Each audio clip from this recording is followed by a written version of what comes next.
चेहऱ्याला face scrub करायचे भरपूर फायदे आहेत. आता हा व्हिडिओ मी तुमच्यासमोर जो बनवत आहे ना, तो विदाऊट मेकअप आहे. कारण मला तुम्हाला नॅचरल आणि रिअल स्किन दाखवायची होती विदाऊट मेकअप करता.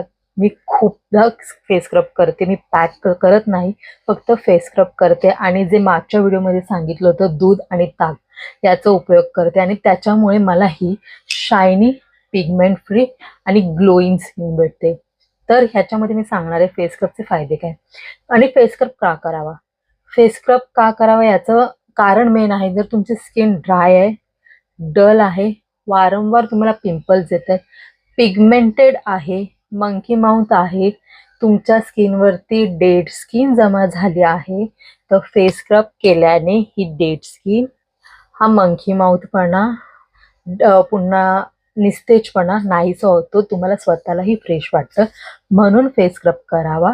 फेस स्क्रब केल्याने काय होणार आहे ना, तुमचे जे ब्लॅक हेड व्हाईट हेड आहे, हा नाकाचा शेंडा जसं माझा शाईन करतो ना तसा होणार आहे. म्हणजे बेसिकली फेस स्क्रब केल्याने फेस स्क्रब आठवड्यातून ना किमान एकदा करावा, महिन्यातून 3दा करावा. जर तुम्ही बोलत असाल नाही मी महिन्याला तर एकदा फेशियल करते त्याच्यामध्ये सगळं क्लीन होतं, तर नाही.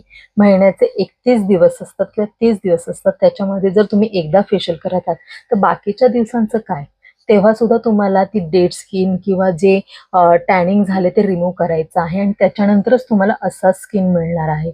आणि ही स्किन जर मिळवायची असेल तर तुम्हाला आठवड्यातून एकदा आणि महिन्यातून 3दा किंवा 2दा फेस स्क्रब करायचाच आहे. त्याशिवाय तुमची स्किन एकदम शाईन, डिटॅन फ्री म्हणजे टॅनिंग फ्री आणि ग्लोईंग होणार नाहीये. जर तुम्ही करत नसाल तर लगेच करायला घ्या. प्रोडक्ट कोणते आहेत ते मी तुम्हाला सांगेल.